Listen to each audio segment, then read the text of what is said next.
So welcome back to Talking Neat. I'm here today with Lindsay Vox from Coma Cluster Void. How you doing? I'm good. How are you today? Doing pretty good. Good. Enjoying the partly cloudy weather. Yes, it's dry, so I'm happy. How you told me earlier you just got back from DC? Yeah, I just flew in last night, and it was raining, snowing, cold, icy, kind of nice, and then back to raining, snowing, cold. I think you're in between the raining and the ice right now. Yeah. We're supposed to get some more tonight. So like the nice little pocket before the craziness. Yeah. Okay. But it's California rain. So it doesn't really count. Yeah. And I don't think the ice really counts. Yeah, probably not. I mean, It's a little too warm. Yeah, I freak out. Oh my God, it's so cold outside. And people, like back east, oh, how cold is it? It's 52! It's 50, I know. I lived out here for a really long time, just around San Diego and Long Beach and Bay Area.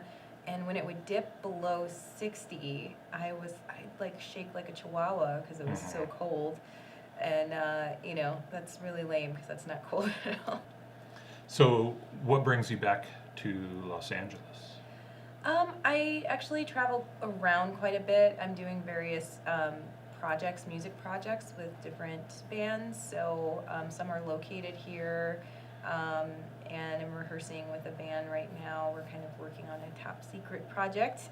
And then I fly out to Austin next week for a recording project for I don't know if I can say it, because I have to sign an NDA, but something very big and special. See, this is where it's not fair that you're not drinking whiskey, because in like 15 minutes I would have had those answers out. Yeah, well, But I signed it last night, so I'm like, I'm really excited about it. It's going to be really fun. It's a very unique thing, and it's never been done before, and I can say that it's a big group of metal vocalists getting together for a specific project, and it will be released in a few months, and people will hear more about it. But so it's just going to be vocalists? it's just vocalists.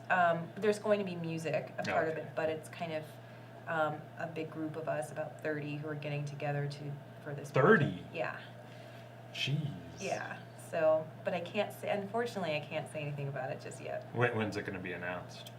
I imagine after we're done recording next weekend, so it'll be It's March. going to take me like three weeks at the minimum to get this posted. I'll say a month. I'll say in probably May or June is when it'll be ready to be revealed to the public.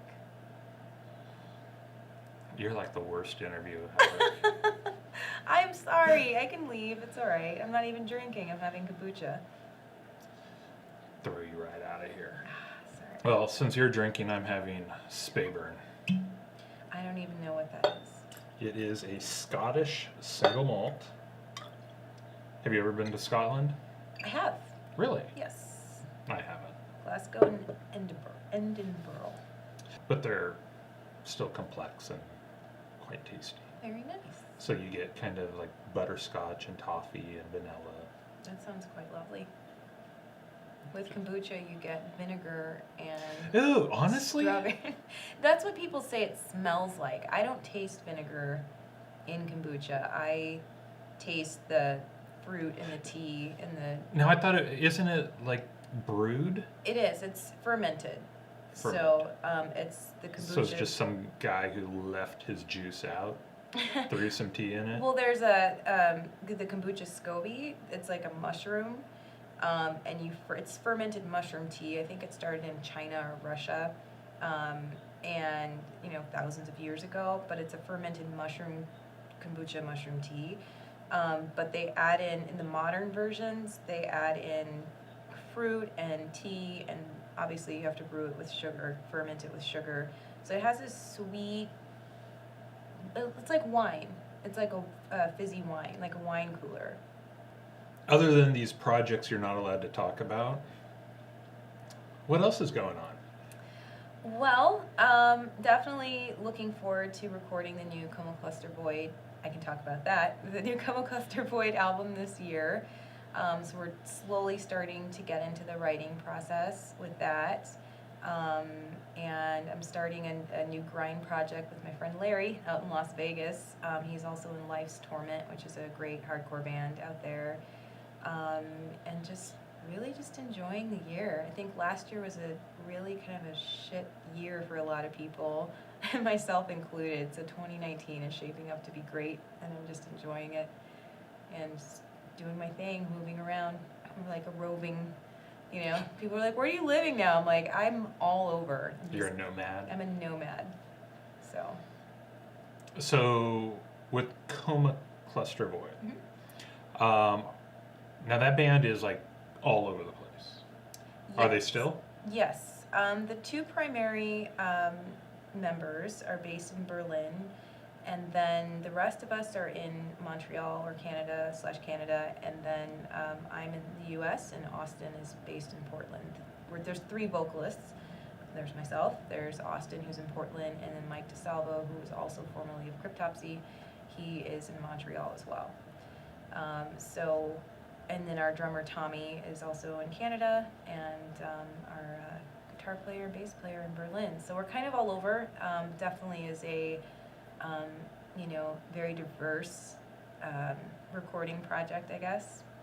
I don't think we're opposed to playing a show in the future, but right now we're just focused on writing and getting this next album out. Does that distance between you guys make it like writing difficult or rehearsing difficult? I think it puts a lot of responsibility on the individual to get it right. I think it's the synergy when you work remotely isn't the same as when you're in a band room rehearsing. So you really have to pull a lot of that, power and energy and excitement from within, as opposed to feeding off of other people. Like with any, project, when you're working on it by yourself, you really have to be your own, coach and motivator, and really have to do a lot of stuff yourself. So I think that's just a challenge with anything when you're working by yourself or recording by yourself. But then I think also it gives you a lot of time to concentrate on your effort more. Like, you can hear yourself more authentically without other people's input necessarily. So it has its pros and cons. Okay.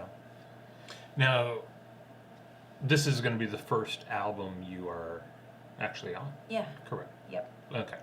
So, are you kind of taking a step back in the writing process, or are you just like kind of like right up in there? Well, Mike and I are going to collaborate on the lyrics quite a bit. I think we both have really decided this one's going to be an earth-shattering record, just lyrically and performance-wise. We're going to kind of tag team it. So I'm, personally, I'm like in it, like to win it. I want to really crush this. So you're not backseating it? No, not at all. Definitely, want to bring my all, both lyrically and performance-wise, which I think, you really have to with anything that you do. So I'm really looking forward to just giving everything that I can to every facet where I can in the music. Mm-hmm. So, have you written anything with Mike yet? We've come up with some themes, things that we want to touch on, and just kind of bouncing around ideas. Mostly we're just sort of waiting for some the arrangements to come through, because I'm not sure if you've listened to Coma Cluster Void, but it's very atonal. There is an underlining structure, but it kind of cognitive dissonance, I guess you could say. So we're waiting for the arrangements to kind of solidify, and then we're going to really focus in and deliver. Do most of the arrangements come out of Berlin? Yeah. Okay. So how do you, I know bands that, I worked with bands and managed bands, and when there's one person who can't make it to practice, it just kills the entire writing session. I just can't fathom how to do a whole writing process without the key members. Yeah, I think these days it's more common than not that you have band members that live in different countries. So I'm just old. I didn't say that, but I mean, you know, I'm pretty old school too. Like I grew up in the 90s, so I'm used to collaborating with people in person, garages, basements, whatever. And as time has gone on, more and more people are finding that there's more talent outside of their hometown, and because of technology, they're able to collaborate and make music and make music that they wouldn't be able to make otherwise. Like they don't have like a local shredder down the street, or like a person who can do awesome drum fills and blast beats in their own state, so they can, you know, send their tracks to that awesome drummer in Texas or whatever, and get them on there. And so I think it's great for that, because you can really expand what's possible thanks to technology. But you know, I do miss sometimes the organic quality of just being in a jam room with people, you know, and kind of seeing what happens. It's a little bit more raw, but you know, it's just the way that things are. Not to say that doesn't happen anymore, obviously, it still does, but these days I think people are just exploring their options more. It is kind of cool because now you can, like the internet, I guess, can let you do music more on a worldwide platform, Yeah, so totally. to speak. I mean, you can not just going down the street, where you're just stuck with whoever answered your ad on Craigslist Right. or whatever. I mean, Yeah. that's the musician you're stuck with. Yeah. So I guess that's kind of cool. So what are you hoping to get out of the album?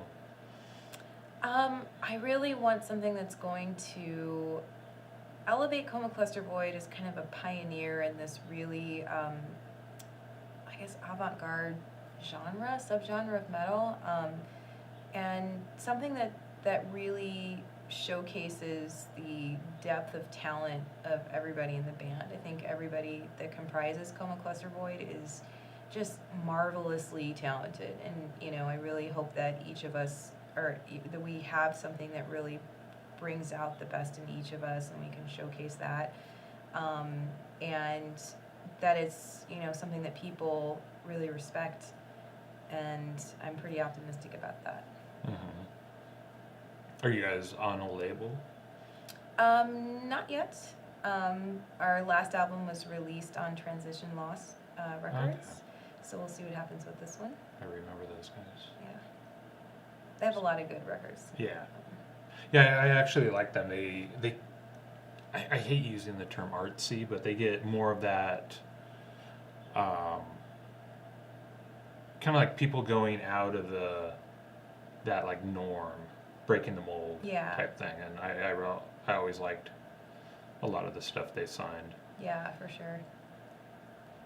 So now your grindcore project. Mm-hmm. What are you, like, what stage is that in? That's definitely in the beginning stages, but it's happening. So are you allowed to talk about it? Yeah, or I are can you talk just- about it. Okay. Yeah, I can talk about it. Like I said, I'm starting a grind project with my friend who's in life's torment, and we just wanted to start a just brutal, nasty grind. It's pretty much the antithesis of like Coma Cluster Void, and that's very like, you know, raw and unplanned and in the garage. You know, like we meet up and jam and stuff like that, and something that I've always loved grind. That's been, you know, a really big staple in my life, and I always wanted to do a grind project, so we're just like, fuck it, let's start a grind project. So see what happens with that. That's cool. Yeah. Yeah, and I assume you're going to do vocals on that? Yep. So, you have more of like, I haven't heard you do more of like that grind singing, Mm-hmm. but I guess you're more death metal from what I've heard. Yeah, I think I started out kind of, you know, my vision. I wanted to be a death metal vocalist primarily, but I listened to so much hardcore and grind that I found that I can do that style, but just with my own spin on it. So it's definitely heavier, it's definitely lower, goes a little bit harder. I grew up on punk rock and stuff, and I've always been inspired by it, but I think for what I do vocally, it could be characterized as being more death metal. But then again, it's like, I don't really think of, it's like, I try to perform in whatever way supports the song the best, as opposed to like, okay, I gotta do grind vocals or I gotta do hardcore vocals. It's like, musically, what's gonna sound the best, and then I just aspire to do that and just adapt to what works best. As long as you're not doing pig squeal vocals or anything. Oh, hey, what's wrong with pig squeals? Can't stand them. Back up, I'm out of here. Wow, it only took like 15 minutes to offend you. I've drawn the line at talking shit about pig squeals. Really? Yeah. No, I mean, I admire all that stuff. One of my favorite vocalists of all time is, well, I have several, but like, I love Maddie Way, Ricky Myers, like all the brutal slam vocalists. They, really inspired me. And I love slam bands, so I love all the pig squeal stuff because, people listen to it and it's like, oh, what's that sound? It's like, that takes a fuck ton of skill.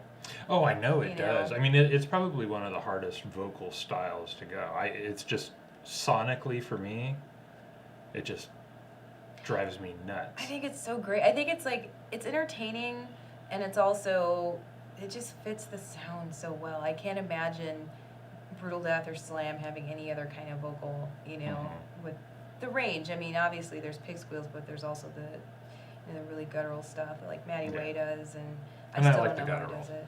Yeah. Are you able to pig squeal? I can a little. I guess again, it's like my own little style. Like I don't try to emulate, what a pig squeal sounds like. I try to do. I don't think they're like trying to emulate what a pig squeal sounds like. I think it's more just what comes out. Yeah, well, I mean, like, I don't try to emulate, like, what a pig squeal vocal sounds like. I just try to do my own sound that's screechy, high-pitched, kind of nasally. I don't know if traditionalists would be like, that's not pig squeal. And I'm like, that's cool. I just do my own thing, That's what I think is different, like, a vocalist is somebody who makes sounds, with their voice. So I don't really think about, like, trying to emulate anything or anybody. I just make sounds. Hope for the best. Hope for the best. Hope for the best. So, whatever comes out is what goes on the album. You have no control over it. Well, no, obviously I have control over it. It's just I try, like I said, I try to, do what's best for the song. Not, I don't have like a map. Like I'm gonna do, deathcore here and death metal here and pig squeal here and clean singing. It's like what works best for what we're trying to convey, and then I will do it, and that's been my process. I don't like deathcore either. Really? No.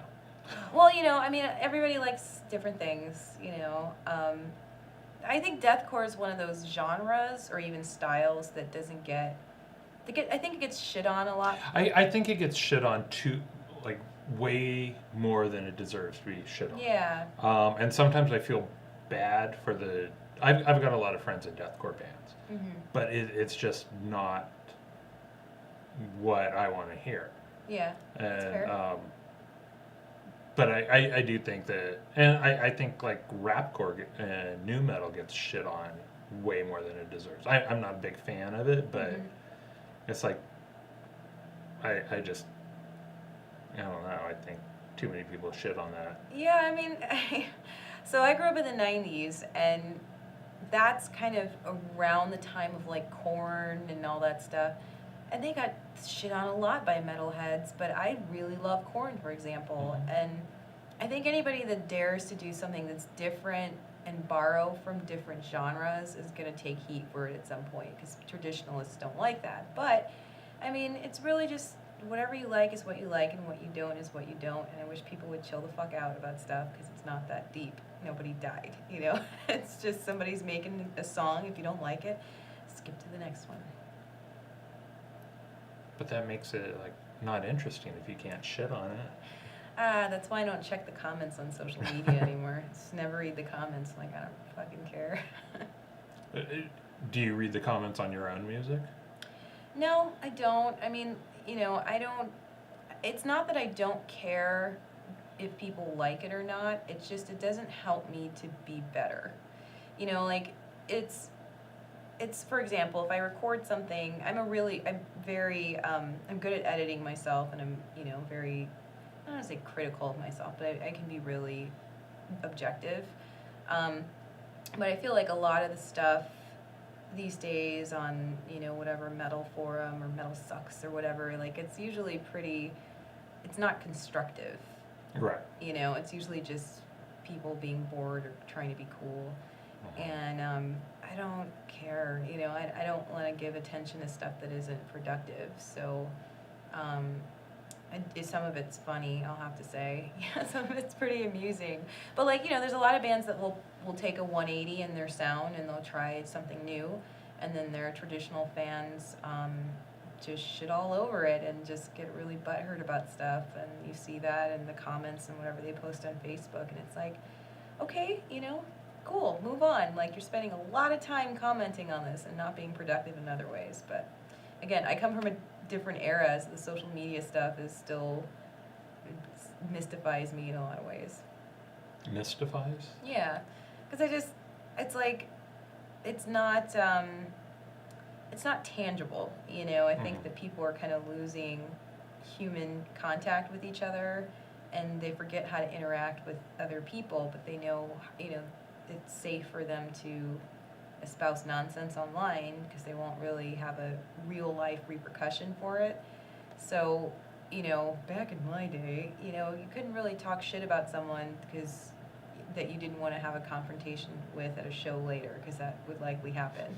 These days, you can live 3,000 miles away, talk shit, and never see the person and never have anything to account for. And that's the disconnect, I think, between, I'm an elder millennial, between my generation and the younger people. But God, I sound so fucking old. I was just going to say, God, you sound older than me. I'm like, somebody stop me now. But yeah, it's just how it is these days, I guess. What's the name of this grindcore project? We don't have a name yet. We're just kind of jamming and coming up with songs. I mean, I think our main goal is to just, record some stuff and play a bunch of shows and have fun with it.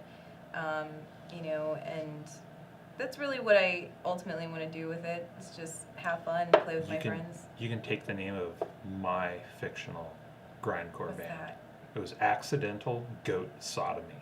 Oh my God, that's so intense. That would be the best band. I have to break that down. Accidental goat sodomy. So you accidentally sodomized a goat. Yes. That's hard to do, I think. Okay, now you're looking too much. Now I'm like some goat rapist.